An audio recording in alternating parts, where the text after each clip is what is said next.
Hi everyone. Hope you're all doing good.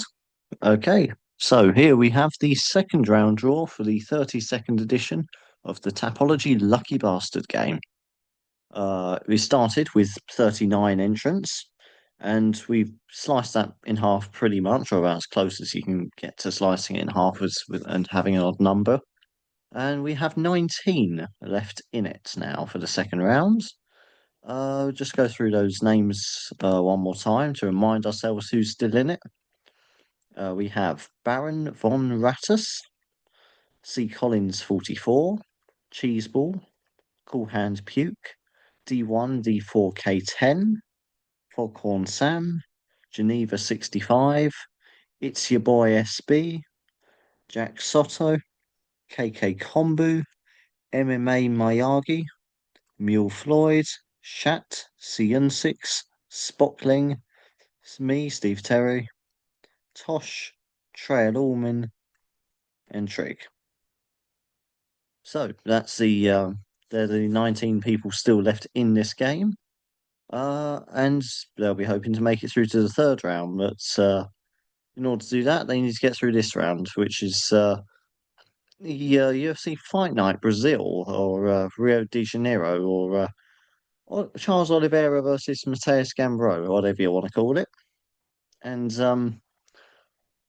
it's a very interesting headliner fight. It still seems weird seeing Oliveira not on a pay-per-view because that's where he's been for the last few years now. But it does seem a bit odd seeing him on a fight night card, but he certainly deserves this opportunity.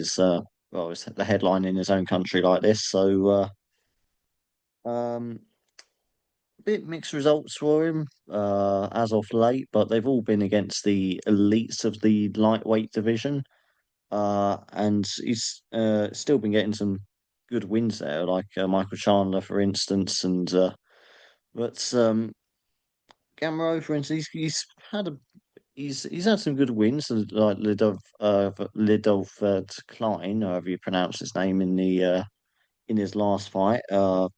Viziev, Rafael dos Anjos, and Jalen Turner, of course, but he's not quite. They're not quite on the same level as the opposition Oliveira has been facing, and the other main thing is with Oliveira, you just can't count him out for his submission threats. He's always that's his biggest weapon. Is always a threat on the ground, and I just can't shake the feeling that somewhere in those 5 rounds he's going to catch Gamero in something. Uh, whether probably an armbar, knowing what he's like, but he'll get him in something, I'm sure. But I've gone with Charles Oliveira for a second round submission, but to win this one. But of course, you're not here to listen to my rambling. You're here to see who you're going to get drawn with in this lucky bastard game. So move on without further ado to the wheel. Yeah, make sure it's all on this screen so you can see who's coming up. Right. First to face the wheel tonight is Baron von Rattus. Let's see who the wheel's got in store for Baron von Rattus. Oh, right on the edge there, but it's Montel Jackson. Montel Jackson there for Baron von Rattus. Is in the co-main event up against Davison Figueiredo.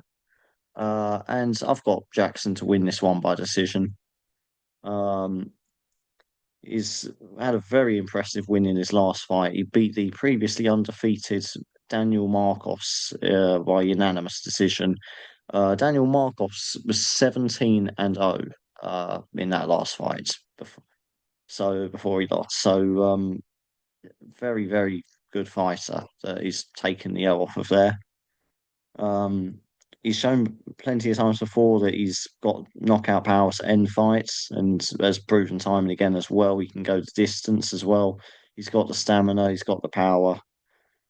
This is definitely his toughest fight uh, to date so far, though. Definitely his toughest test so far against Figueiredo, who's obviously uh, flyweight champion a good few times, two or three times. I can't remember off the top of my head, but sort of playing past the parcel with that belt with Brandon Moreno. But since going into the bantamweight division, he's established himself as one of the higher ranking guys, but he's fallen short against the when it comes to the fighting in title contention, guys like Sandhagen, for instance, and Petr Yan, but still got some solid wins in that the bantamweight division since its move up. So it's been successful overall, but yeah, it's just they can't shake the feeling of Montel Jackson though. He's proven he's proven his worth already. Really, he's proven he can hang there with the very best of them, but or at least so far, of the ones he's been uh, paired with so far. Figueiredo, of course, is 37 himself, so he's maybe a little bit past his prime. Is this a sort of passing of the torch fight? That's how I read it, and I think that's how the bookmakers read it as well, because they got Jackson as a minus 320 favourite. Um, to be honest, I have to agree with them. Uh, I don't want to write out Figueiredo completely simply because of the sheer experience he's got and still an elite fighter. But yeah, Montel Jackson does look like the hot young thing, and it would be kind of dumb to bet against him, in my opinion. So that's quite a good pick there from the wheel there for Baron von Rattus. I think he's got a fairly good chance of making it into the third round. Let's see if the wheel's going to be as kind to C. Collins 44, who is next to learn his fate.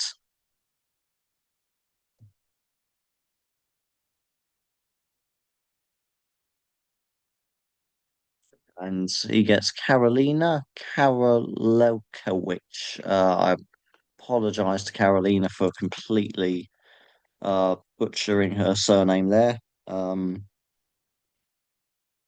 I mean, she's had enough fights in the UFC. I should know how to pronounce it by now. 9-9 in the UFC.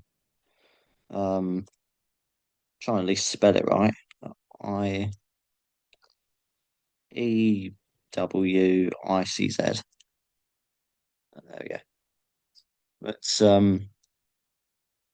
definitely the underdog in this fight, though, despite being the UFC veteran. She finds herself up against Juliana Palastri, who's only 1-2 in the UFC. So if you're comparing it strictly on UFC records, you'd think that Carolina would win this easily, but that's not really taking into account, obviously, the fact that Carolina herself is 39 years old. She's definitely past her prime. Truth be told, lost the last two fights she's had by decision, and Palastri has proven time and again she can go the distance, and so yeah, it should in theory be a fairly straightforward unanimous decision for Palastri. She's very heavy favourite with the bookmakers, and uh, she's got the home advantage as well. So if it goes the distance, not that that's really going to be a factor because I think if this fight was taking place anywhere, maybe anywhere but Poland, and even then, I still think Pilastri wins a clear enough unanimous decision that's um, the home advantage isn't really going to be too much of a factor. The only thing is Carolina might be able to win on experience, just because as I say, she's a UFC veteran. She's Pilastri isn't going to throw anything she hasn't already seen in her career at her, so it's not going to be any surprises. I wouldn't have thought, but yeah, Pilastri's just again, this is just more Pilastri's just the more well-rounded of the two at the moment, and Carolina's just a bit too past her prime for this level of opponent. So not overly confident there in C. Collins 44's chances there, if I'm being honest, but we'll see. We'll see. Maybe she can use that experience to try and drag another win and try and drag C. Collins 44 into the third round. Okay, Cheeseball is next to be paired with a fighter. Let's see who Cheeseball gets. And he gets Khan Offley. Khan Offley there for Cheeseball. And again, I've got Ricardo Ramos, his opponent there, to win that one by decision. Um, Khan Offley himself still looking for his first UFC win. He's 0-2 in the promotion. So in many ways, it could be a case of fighting for his place in the promotion because um, he's only 11-4 in and one in his MMA career overall. So he's still fairly early on in his MMA career, all things considered. But yeah, I think it's just not quite ready for the UFC level as of yet. Maybe he just needs a few more years and can come back have another crack at the promotion. But right now, he's had a couple of opportunities to prove himself in the UFC, lost both of those fights. Uh, and I can't see this fight with Ramos being any different. Ramos himself being 8-6 in the promotion. Uh, Again, so it's not the most spectacular record, but he's had plenty of fights at this level, and he's proven that he deserves to be in the promotion. That he even if he's not necessarily going to be challenging for titles or anything anytime soon, he's still uh, at UFC level. So I can see this one just being a very one-sided, unanimous decision, just on the basis of Ramos just being the more well-rounded fighter, just doing everything better. Uh, he has been stopped a few times in his career, but again, I don't think Offley is quite of the level for that to really be too much of a concern for any Ricardo Ramos fans out there. So yeah, I think Cheeseball's going to need a fair bit of luck for that one, I'm afraid. Okay, Cool Hand Puke is next to discover his fate. Let's see who the Will has in store for Cool Hand Puke. And also uh, pairs Cool Hand Puke with Carolina. I'm just going to call her Carolina at this point. Save causing any diplomatic incidents with the UK and Poland. Um, yeah, and like I say, as I said, it's not the most desirable fighter to be drawn with in this one. Is it? It's I say, as I've said just a second ago, UFC veteran, but she's a bit past her prime now, and it does look like they're trying to give Julia Pilastri a little bit of a layup. Who, to be fair, but she's still sort of struggled herself getting into the promotion. She's not had the best first starts of her run in the UFC, so it's possible maybe Pilastri herself isn't quite off UFC level. She did get the win against Stephanie Egger, submission win at that, uh, but yeah, no, it's she is overall more well-rounded and yeah, I think she does belong in the UFC just about. Still needs a fair bit of time to really develop, and I don't know if she'd ever be one of the higher ranking fighters in the strawweight division, but this is the perfect fight for her, really. So um, get another win in the promotion, get another win over a respected name in the promotion. Uh, yeah, so not really much I can add on to that, other than that Palastri should win. Maybe Carolina can use her experience to cause an upset, but I can't see that happening. So yeah, I think both C Collins 44 and Cool Hand Puke they could be saying goodbye to them courtesy of Carolina. But if Carolina does cause an upset, she drags two people through to the third round. So there's that, I suppose. Be interesting to see if that ends up becoming our unofficial Lucky Bastard Game main event, or if anyone else gets Pilastri. we'll see how it plays out. Still plenty more people to go through. And next one up is D1, D4, K10. One of the most unique usernames on the site, that's for sure. Let's see who's being drawn with. And he gets Joel Alvarez. Joel Alvarez for D1, D4, K10. And yeah, he's a fairly heavy favourite. Rightly so. Is always a threat on the ground. Very good submission specialist, and he's got knockout power too. To be fair to him, just he usually tries to finish it on the ground.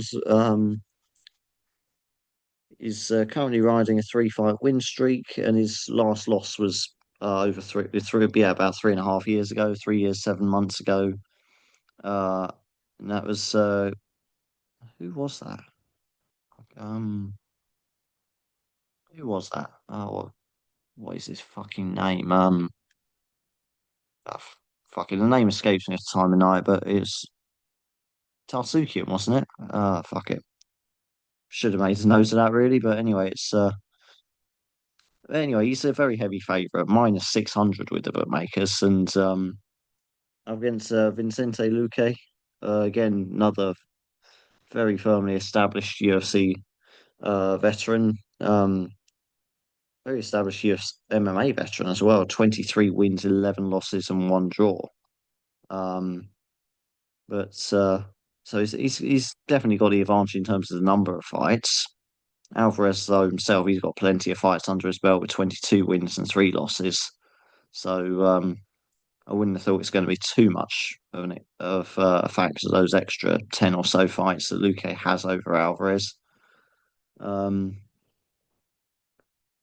Luque lost by submission to Kevin Holland last time out, win against a submission artist like Alvarez. That's never a good sign, really, because and to be honest, if Kevin Holland can submit him, then I'm absolutely certain Alvarez can too. But that's pretty much what D1, D4, K10 is wants to hear, and I'll be very, very surprised if he doesn't make it through to the third round with that pick.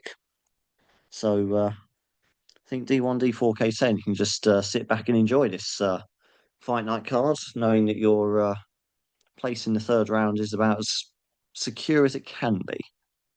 Obviously, no guarantees with anything in this sport, but definitely could have been worse, that's for sure. Okay, so we have Foghorn Sam next to learn his fate.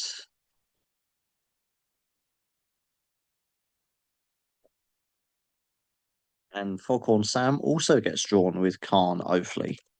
Uh, Khan Ofley there for Foghorn Sam. Cheeseball also had him as well earlier on. And as I say, he's fighting for his place in the promotion, truth be told, and against the veteran Ricardo Ramos. And yeah, I think it's going to be a case of I'd like to see Khan come back at some point in the future, but I think he maybe just needs a few more fights outside of the UFC before having another crack at the promotion. And um, I think the UFC basically decided, look, it's a Brazilian card. We'll get our uh, Ricardo Ramos.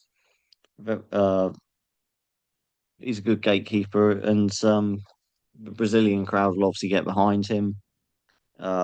Probably be the ones that it'll probably be the guys to send Khan Ofley packing at least this time around for the um, out of the UFC. But in terms of this game, yeah, I'm not too confident on him at all, to be honest. So I think we might be sending Foghorn Salmon Cheeseball packing as well. Um, anyway, moving on to Geneva 65. Let's see if he gets a little bit more luck with the wheel.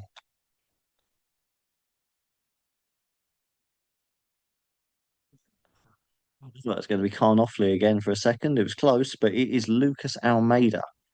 Lucas Almeida there for Geneva 65, and I've got him to win by decision in his fights against Michael Aswell. Um, Almeida's 2-3 in the UFC, so not the best start to the promotion, but that's better than Michael Aswell's start, who lost his UFC promotion last time. He also lost his contender series fight as well. So, truth be told, Michael Aswell's only really got the regional experience. He hasn't even. I mean, a lot of the fighters these days obviously come through the contender series. That's the sort of the default roadmap into the UFC these days. But Michael Aswell hasn't even got that, to be honest. He didn't look too bad on his contender series debut, from what I remember of it. But it's generally it's always best to try and win those, isn't it? Um, he's never been finished, to be fair to him. He's been defeated, sure, but he's never been finished. All three of his losses have come by a decision. But so I don't think Almeida, even though he's more of a striker, I don't think he's going to be able to put Michael Aswell away. I think Michael is too good for that, but I can definitely see him winning a wide unanimous decision. I think that's very much beyond the within the realms of possibility there. Again, he's got the home crowd behind him if he needs it as well. Being Brazilians, from what we've seen in the uh, from what we've seen in the past, so this is slight criticism of the Brazilian crowd, but without being too harsh, they have been very hostile to the visiting fighters, shall we say, whenever there's been events there in the past, and so it's that's it's understandable. Obviously, you want to root for your home country, but that's definitely a factor for those for the visiting fighters. It's probably one of the hardest countries to fight away in, to be honest. I'd probably say maybe the Irish might rival them. But even then, it's uh yeah. So it's for all the away fighters on this card, it's going to be a tough night. I think Michael Aswell's going to find that out. Um, but Almeida probably even if this were taking place in America, I still think it's end up winning a decision. The thing is, the skill and the gap in skill quality is enough that that shouldn't he shouldn't need to rely on the home crowd, but it will definitely be a factor in this one. And it's definitely going to be a factor over the course of the whole fight night as well. It's very much I suppose in many ways, like the last fight night was the one held in Australia. It was Australia versus the world. This is very much Brazil versus the world. Um, so yeah. Anyway, as I was saying, Lucas Almeida, I'm expecting him to win. I think it's a good pick there for Geneva 65. I'd expect Geneva 65 to still be here in the third round. Let's see if we can say the same for It's Your Boy SB, who is up next to face the wheel.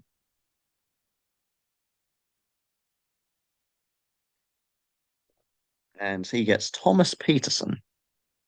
Thomas Peterson there for It's Your Boy SB. We'll just start by saying Thomas Peterson is actually in our Lucky Bastard Game Hall of Fame.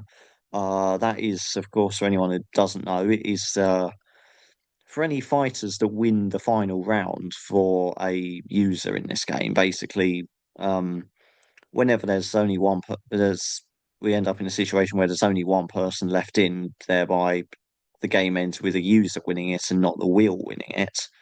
Um, Whoever that fighter was that won that game for them ends up in the Lucky Bastard Game Hall of Fame.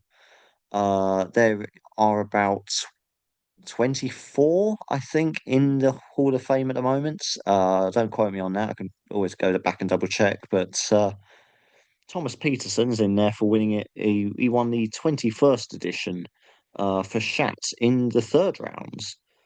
I don't know if we're going to be seeing games that short anymore these days. Most end in the fourth or the fifth. Some have gone on longer than that. Usually by the third round, we're down to about 9, 10, so somewhere between 9 and 12 people usually. So I don't think we're ever going to see a game that short ever again. But given how many people are in it these days, which is great to see. It's great to see how the game expands. And I'm glad these games are bigger because they last longer. They're more competitive and harder to win as a result of that. But it does mean they go on for longer as a result. So no more early third round finishes, unless something spectacular happens that defies the logic of probability. But anyway, back to the actual fight itself. But despite being in the Hall of Fame, the Lucky Bastard Hall of Fame, anyway, I've gone with his opponent Victor Petrino to win by first round knockout. Um, Petrino sort of bounced back in his last fight. Got the submission win against Austin Lane, who admittedly isn't the toughest of opponents, but he needed that win to gain his confidence back because he lost the two before that, both by finish. Most notably Anthony Smith taking his O with that very unexpected submission. Um, yeah, and I say he's more of a striker, tends to look for the knockouts. Sometimes as it was against Anthony Smith, that was to his detriment, but I don't think that's really going to be too much of a problem with Thomas Peterson, who's proven to be a very solid fighter. 2-2 in the UFC. He had a good run in the LFA where he went 6-1 there as well. Again, he prefers to keep it standing as well, and when it's two heavyweights that prefer uh, to stand and trade, it's sooner or later one of them gets knocked out. That seems to be the case, or at least that's the way I think, and I think it's Petrino's more likely to find the knockout shot first. Um, so I think it's your boy SB, despite being with a Lucky Bastard Hall of Famer, I think gonna need a bit of luck to get through. But who knows? Maybe Thomas Peterson, he was lucky for Shat back in the 21st edition, so maybe he'll be lucky again for it's your boy SB um, tomorrow night. Okay, so Jack Soto is next to learn his fate. Let's see who he gets paired with.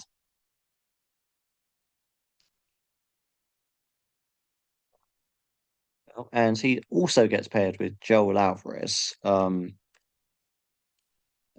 Alvarez there for Jack Soto. It was D1, D4, K10 also had Joel Alvarez earlier. And as I've mentioned earlier, that's one of the best you can hope for. That's as close to a guaranteed ticket into the next round as you can hope for on this fight night card.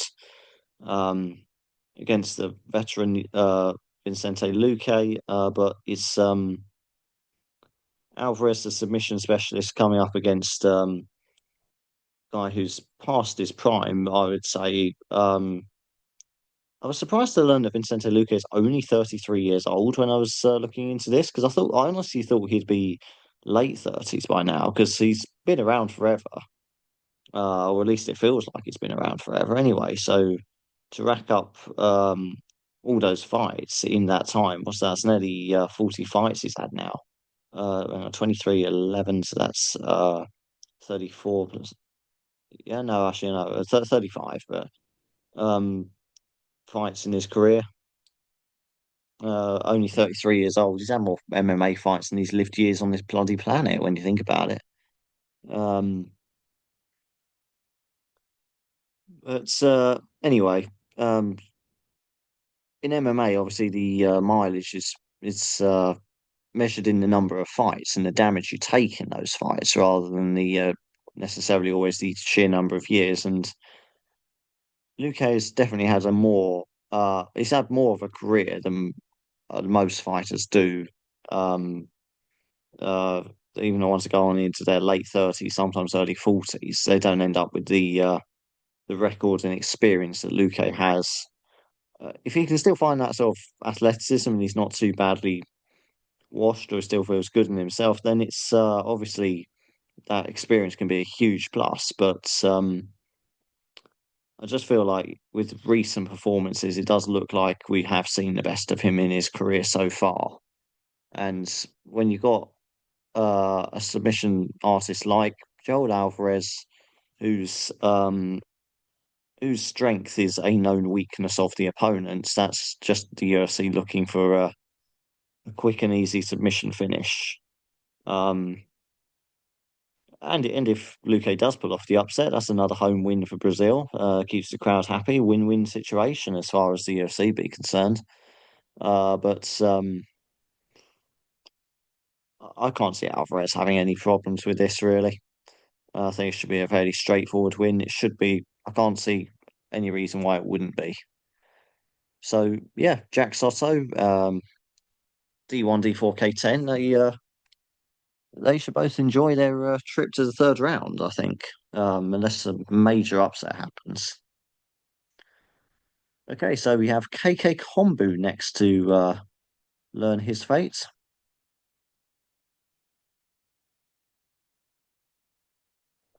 and he gets Jafal Filho.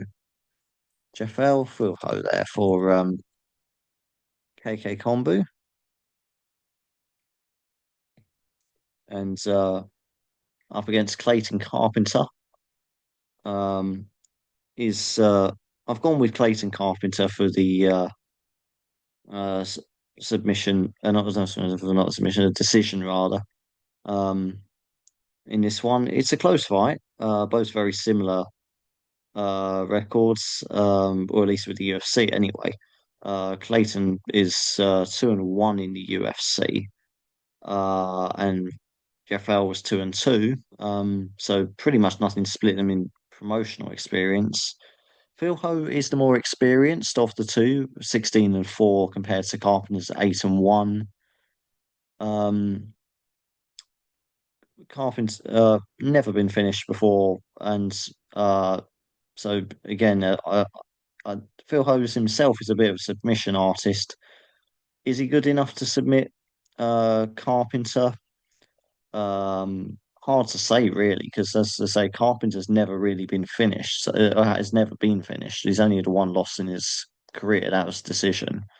So I suppose to an extent, we've not really seen him push to his absolute limits in a potential fight-ending situation, if that makes sense. So it's kind of hard to judge where exactly his limit is for, well, in the case of submissions for tapping out, or what his tolerance for that is. But I don't know. I wouldn't bank on Phil Ho finding the that submission. Got knockout power as well. Again, similar situation. Carpenter's chins look decent so far. Um, so I wouldn't rule out the possibility of it because someone like Phil Ho's got the more experience, could always end that fight at any moment. But it's I'm just not seeing how he finishes this Carpenter, or at least not easily anyway. Carpenter's going to be putting up a very tough fight, and for me anyway, I think um, Carpenter's slightly more well-rounded of the two fighters, slightly yeah, just sort of does the fundamentals sort of better overall. Um, so yeah, it's a close fight, but I'm going with Carpenter that for that one. So KK Combo though, not completely out of it, even though he's got what I'd consider to be a slight underdog. Maybe the bookmakers disagree. I didn't really make a note of the odds for that one, but we'll see how it plays out tomorrow night. But not too bad. 50-51 maybe for KK Combo. Okay, so we have a MMA Miyagi making his Lucky Bastard game debut, of course. So Made it through the first round. Will he make it through the second round? Let's see. About 5 seconds away from finding out. And he's also on the Khan off-lead hype train. So, given what I've said about him earlier, I think this could be where his run in the game comes to an end. Of course, Cheeseball and Foghorn Sam have also been drawn with Khan Offley, and yeah, as I say, I think it's a case of Ricardo Ramos, proven UFC staple, uh, is going to be sending him off out of the promotion. Uh, yeah, like I say, he's enjoyable fighter to watch. He's been it's been a pleasure having him in the UFC, but right now it doesn't seem like he is quite at UFC level. So yeah, not really to beat a dead horse because I've already covered him two times before. I basically said the same thing. I don't want to keep rambling on about how I'm basically don't think a fighter has a chance. It doesn't seem fair on them, but yeah, no, MMA may argue. I think he's going to need a lot of luck. It could be end of this one actually ends up being the Lucky Bastard Game main event. There was three of them on this one now. Seems to have overtaken the Pilastri versus Carolina fight that I mentioned earlier, maybe, but we'll see how this plays out. We've still got some more to get through. We've still got eight to get through actually. Just had a quick count there if I've had it up right. And next is Mule Floyd. Let's see who Mule Floyd gets paired with.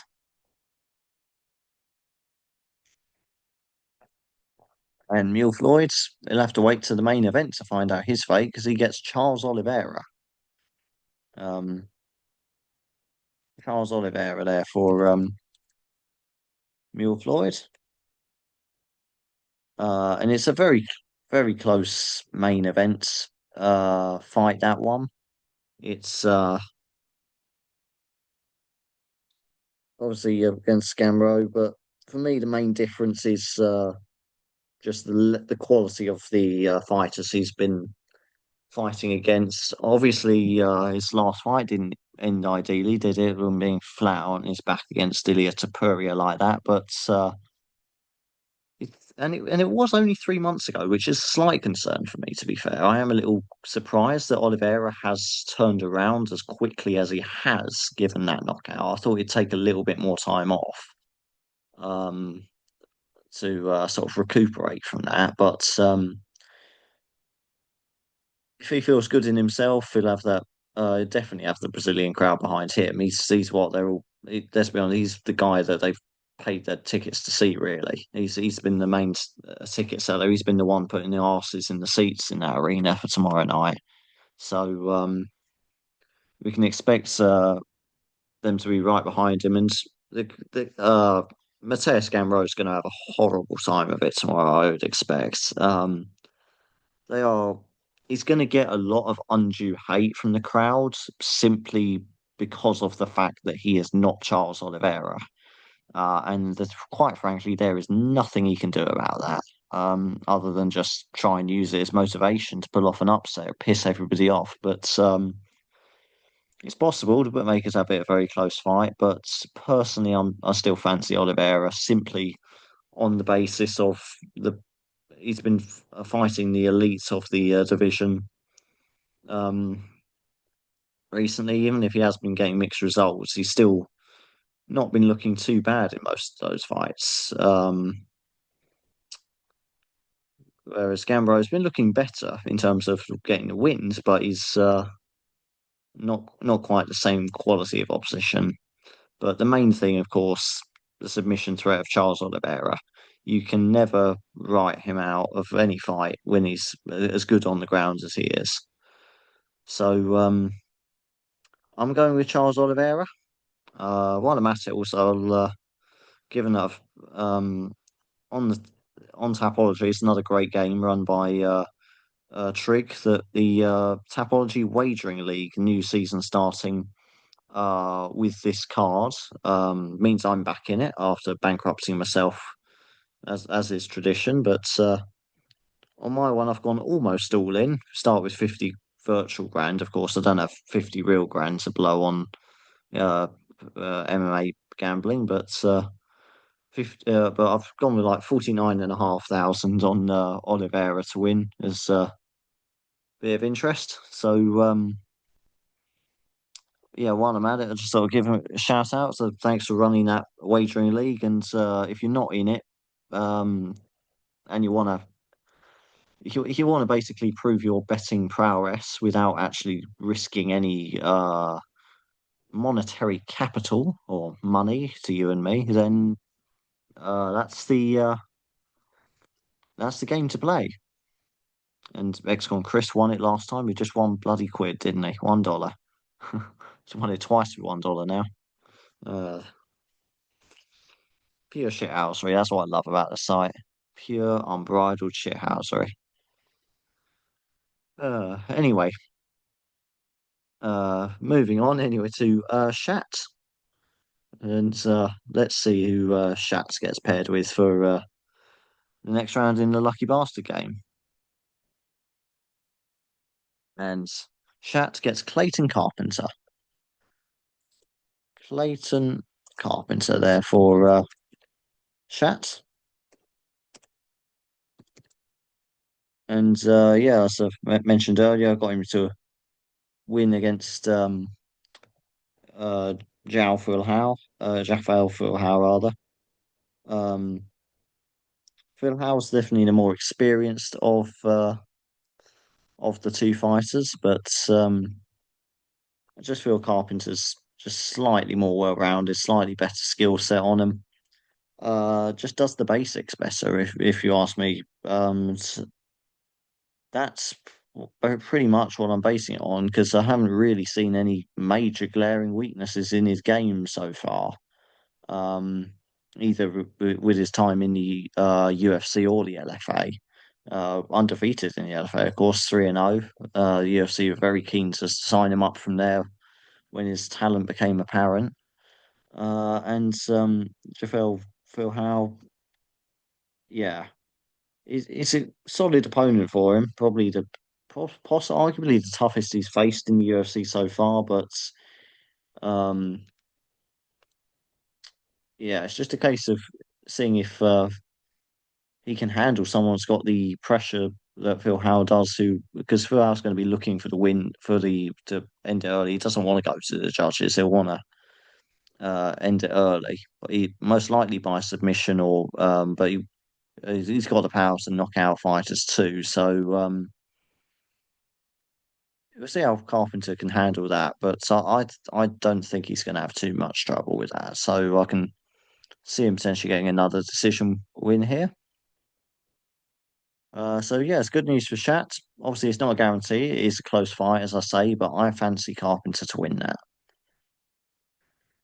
Okay, so we move on to CN6. Let's see who CN6 gets paired with for tomorrow night's action. Oh dear, what's that? That's four now on the Khan Offley hype train. I think this is going to be a big derailment, actually. I think Khan Offley's about to drag four people with him as he tumbles out of the UFC. So that's Cheeseball, Falcon Sam, MMA Miyagi, and now CN6, all with Khan Offley, who against Ricardo Ramos. So yeah, Ricardo Ramos is the more experienced. He's proven himself in the UFC. Um, yeah, like I say, what more is there to say? Um, the only weakness with Ramos really is that he has been stopped in the past, but I just don't think Khan Offley is good enough to find that knockout punch or to find that submission. Yeah, I think this is just basically going to be a list of people eliminated now, and it's a hype train I think's going to crash. But best of luck to you for anyway, because nobody's actually got Ricardo Ramos yet, have they? You haven't even got an opponent. That's four. No, nobody with Ricardo Ramos, but four people with Khan Offley. Just double check that. But yeah, no, Ricardo Ramos hasn't come up yet. I was right. So So yeah, for riding on the Carnofley hype train or what exists of it, it's this Carnofley Carnofley non-starter wagon, perhaps. I don't know. Maybe that's more appropriate than a hype train, so to speak. But I'd love to be proven wrong because seeing all four of you go through like that on a underdog like that would be that's what the game's all about. That's the true spirit of the game. So I'd love to see it. I just being realistic, I just can't see that happening. Okay, so moving on to Spockling, who's also making his debut in the Lucky Bastard game. So let's see if his luck continues. If the wheel wants to spin, that is. Um, I just need to give this a quick refresh. 1 second. Yep, everything else is responding. Oh yeah, oh there we go. It is going eventually. Oh, I was just saying that uh nobody had Ricardo Ramos, but we do now. Uh, Ricardo Ramos there is Spockling's fighter.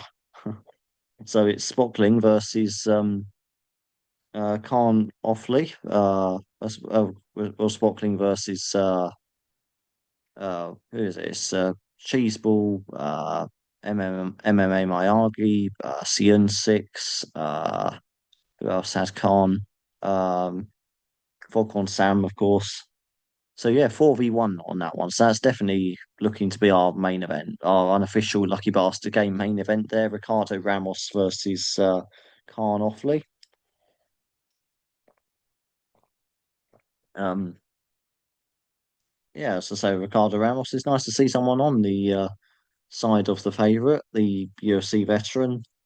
Um, so just a reminder, my prediction for that fight is to win for him to win by decision against Offley. Uh, so yeah, that's not much else I can say about that fight either way, to be honest, other than it's the main event. See if anybody else gets added to that one either side of it. Anyway, right. So next is me, Steve Terry. Let's see who I get paired with. And I'm fucked. With Carolina. Um, yeah, as I'm obviously up against Julia Pilastri. That was the other one that was coming up a fair bit earlier, wasn't it? Carolina was had a few people drawn with her. Um, yeah, C. Collins 44 and Cool Hand Puke also with Carolina. Um, so yeah, that's even though she's the more experienced, 18 fights in the UFC, which is incredible these days, really. You don't get many fighters to hang around for that long in the promotion. Um, but the truth is, her best days are past her.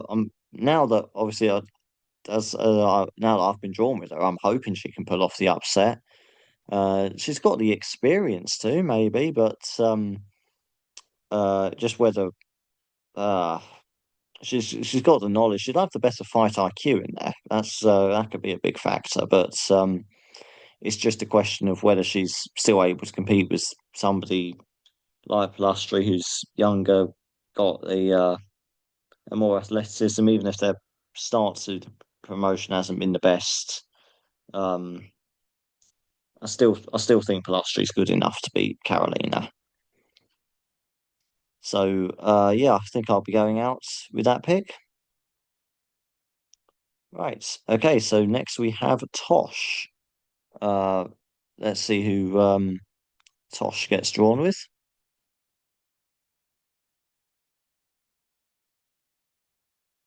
And Tosh gets Montel Jackson. I'm pretty sure that was Baron von Rattus's pick, wasn't it, as well? Montel Jackson, Baron von Rattus. Uh, obviously in the co-main event there against Davison Figueiredo. And as I mentioned earlier, Montel Jackson's made he's very impressive. As of late, he took Daniel Marcos's Owens. He was a very good looking prospect. It still is, to be fair. It still is a very good looking prospect, but for Montel Jackson to win that decisively in that manner, it's always puts the division on notice, and that's the sort of performance that earns you these kind of fights against Davison Figueiredo, who's in the rankings. This is Montel Jackson's opportunity to break into the bantamweight rankings, definitely. Um, and Still winnable fight for Figueiredo, but it's because obviously he's been at the top level of the division in flyweights only a few years ago. So he'll have to know. He'll have to fight IQ. Been there and done that.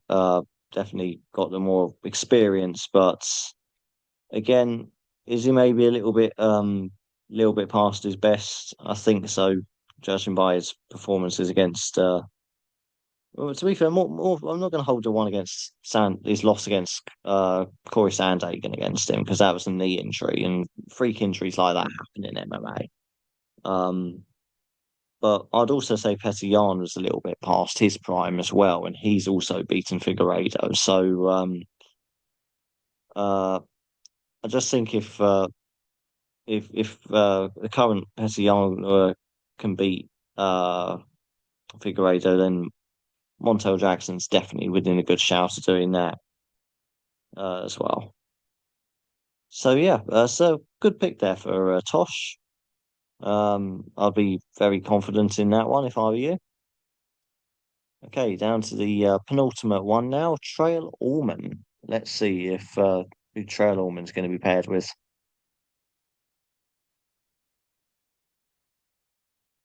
And Trail Allman gets Vicente Luque. Vicente Luque there for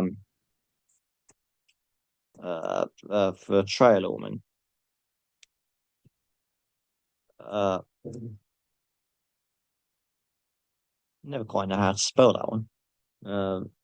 But yeah, um, obviously on the other end of the fight against Joel Alvarez, there's been a few of you now that have had Joel Alvarez. So that's the first time Trail Allman. That is Trail Allman versus Jack Soto and D1 D4K10. Oh, okay, I thought it was more than that. It's only the two of you. Um, Joel Alvarez, though, first round submission for me. Massive favourite with the bookies, minus 600 favourite. Um, he wanted to win the fight by sub. That's his speciality. That's his bread and butter. Against a fighter who lost his last fight by submission. And to be fair, he did actually beat Themba Gorimbo by submission in the fight before that. And Vicente Luque always puts on an entertaining fight. I'll give him his flowers for that. But just a little bit past his prime, and his weakness is what I would consider to be Alvarez's speciality. So not much else I can add on to that other than just keep on rambling and glazing Joel Alvarez. But we'll move on to the very last fighter in this, not fighter, a user in this game, the fighter in real life, actually. Funny enough, Trig. Um, I believe it. Yeah, it is Trig. Yeah, I always get Trig and Shoz muddled up, but sometimes. But yeah, no, Trig is the he's had a couple of amateur MMA fights himself. So yeah, that mistake is retroactively correct. But anyway, let's see who Trig gets paired with. Uh, and he's also on the Khan Offley funeral train, or hype train, or yeah. So not much else I can say about that other than because just to repeat myself, Ricardo Ramos is gonna yeah, give him his papers, send him off to out of the UFC. It's gonna, yeah, that's a very unfortunate one to be drawn with, and it's unfortunate the five of you have been drawn with that one. But So that's a 5v1 there for Khan Offley against uh, uh, Ricardo Ramos. Unfortunately for Trig, he finds himself on the side of Khan Offley, as do CN6 MMA Miyagi, um, Foghorn Sam, and Cheeseball. Right, so that concludes the second round draw for this game. Just back to our Excel sheet, go through those names one more time to remind ourselves who's been drawn with who. We have, excuse me.